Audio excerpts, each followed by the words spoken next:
Hello, good afternoon. This is Dr. Cool Autofix. We have Honda Civic. I think this should be 2.5 to 2.6 model. And the customer complaint is that the car will crank and it will not start. So I've posted some kind of video like this on my YouTube channel before, but I never disclosed what I did before I start the car. But in today's edition, it's going to be a little bit different because I'm going to be guiding you through the process of starting a car that cranks and doesn't start. So the first thing which I want to do here is, let me prove to you first, which is trying to crank the car. So you want to get a 12-volt battery, and here we got ignition on, so go ahead and crank it. Okay, there is something that I'm seeing here. Can you see that? In as much as it's flashing, there is no way this car is gonna start.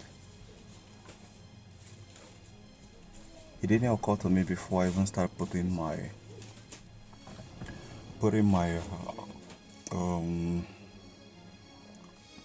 my diagnostic scanner on it. And so I want to scan it and see if suppose I'm going to find any code.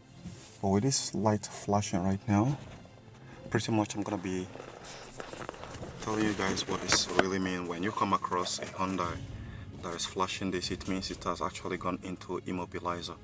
So with that Immobilizer on, I am certain that you're not going to start the car. So we're going to get some certain things on before you can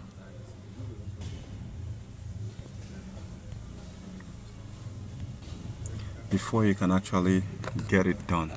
So now the trick which I'm going to be telling you guys here is for Immobilizer thing. So there is every tendency that this key here, the battery is dead, and therefore the right signals that the ECU is supposed to be receiving is not there. So no matter how many times you crank it, it's not gonna start. So with this there will be no need of cranking it further, because crank it up 20 times. Let's go ahead and crank it again.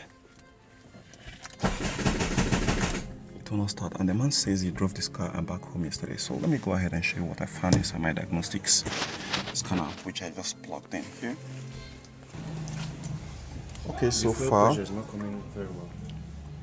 Okay, so far you can see the codes that I'm having here. You have in the engine control module PGMFI, you have the ECT sensor number 1 and number 2, which is still the same thing, current and history there. I think all these things are just random error code, and you have, but the ABS one is not, because it's actually indicating that there is a problem with the front wheel ABS right sensor, as much as the modular control unit, which is this guy right here.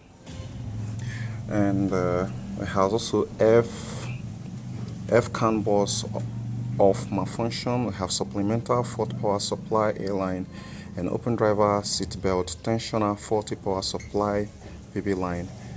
But with all this code that is actually throwing up here, it's not going to actually prevent the car from starting. But what I'm actually failing to see here is the computer is not picking up that this car actually entered the Immobilizer mode, which I just showed you previously right there.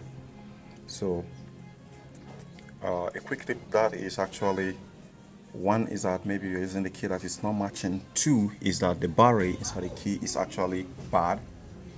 But any of this problem can actually trigger the car not to start. So if you crank it up to 100 times, it's not going to start. So I believe this very short video have actually shown you how to be able to solve a car problem that cranks but doesn't start. I was actually thinking it's going to be a different thing entirely, but right now let's perform some other tests and see. At this very stage, it is going to be supplying fuel, which you can see the fuel line here. So go ahead, on the ignition, off it for me. So I want to get it off and hold it right here and see if it's gonna rush up.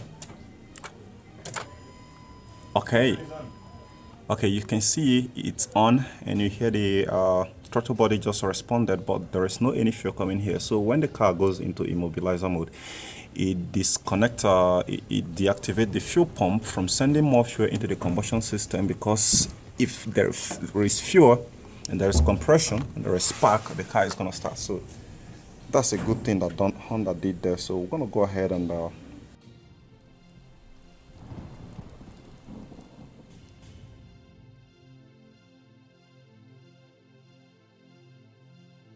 Okay, the first thing which I will tell you to check here, if suppose you've checked your keys and the sensor that's attached to the key is not damaged, then I want you also to check this box. And if suppose you replace this box and you're thinking that this is just a fuse box, no, this is the MCU, which also is more like the built-in system interface. Nissan uses this type of built-in system interface. Peugeot call it built-in system interface. So Honda call it MCU. I don't know the name that Nissan call it, but this is not just a regular fuse box or fuse relay box. It has electronic control module inside. So if you replace yours for any reason, then that is why the green key that is flashing in your Honda is flashing regardless of the make and model. They are all typical the same thing.